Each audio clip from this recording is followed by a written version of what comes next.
Hi there everybody, Bald&curious here. So I'm here with my 929 and if you kind of followed my venture into revolvers, I'm really digging the thing. It's just this big ass gigantic revolver, and when you tell somebody it's 9mm, they don't believe you. But so far I'm really happy. I wasn't that happy with the trigger it came with. It was kind of heavy. It wasn't really gritty, but it was real heavy. So I'm gonna put together a video. I did a little trigger work and basically just polish, order the springs, change the rebound spring, and mess with the mainspring because they sent me a wrong one. So I'll make a video of what I did. But I got a trigger pulled down. I really got to buy a trigger gauge, but this thing feels, right around 7 pounds. It's 100% reliable with the Federal primers. So far it's been reliable with the Winchester primers. One thing I did notice, this thing is pickier on the ammo more than my Excalibur or my other competition guns. What? Revolver picky on the ammo? Well, this thing has a titanium cylinder. What happens is, when I load my ammo, I run everything through case gauge, okay? Now, ammo that doesn't pass the case gauge goes into this bin, okay? Now, some of the ammo barely doesn't pass the case gauge, like this.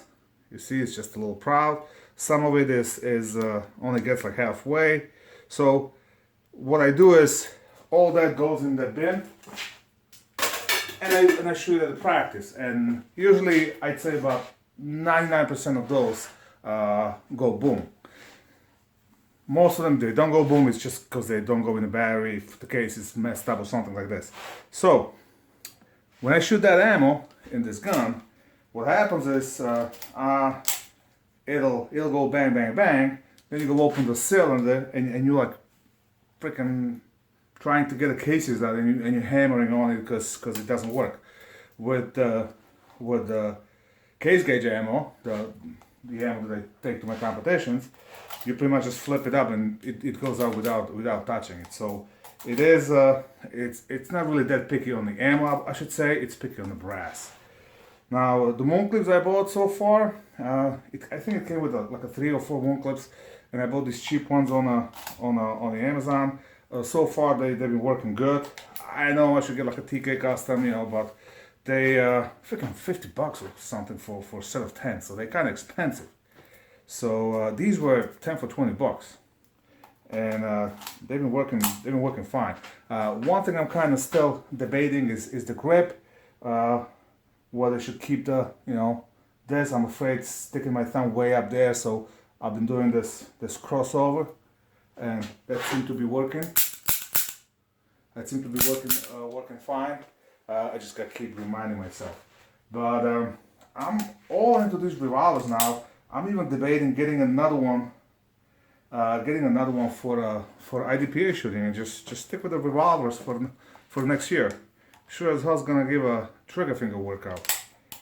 And one thing I noticed when I shot a local IDPA with it, and a couple of times, well, not a couple of times, actually it happened just once. I short stroked the trigger, so I did that, and the gun didn't fire. And with only 8 rounds and reload taking a little longer than with auto, semi-auto, yeah, it kind of messes up with your time. So that being said, IDPA needs to change the freaking rules, because there's no reason why you can't have an HR revolver in the IDPA. I mean, I get it. Okay, 6-inch barrel is too much. You're limited to 4 on something, but it should be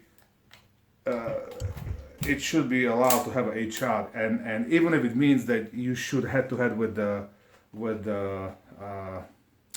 like a stock service pistol, for example, if you can have 8 rounds. Yeah, I would even take that, because I think that makes everything a little more competitive. So IDPA has got a lot of rules. A lot of people hate that sport. I'm like I don't really care. I pretty much shoot any competition that involves shooting. You know, IDPA, 3-gun, USPSA, Steel Challenge. As long as I'm out there and shooting, any day at the range is better than a day at work. So we'll see how this goes. I got a new front sight on order, the fiber optic front sight, so that's coming. I really need to change that because I'm kind of looking for it. I wonder if I should just change the rear sight as well, but I got a narrow fiber optic sight coming, so hopefully it'll be easier to pick up. And that's about it. So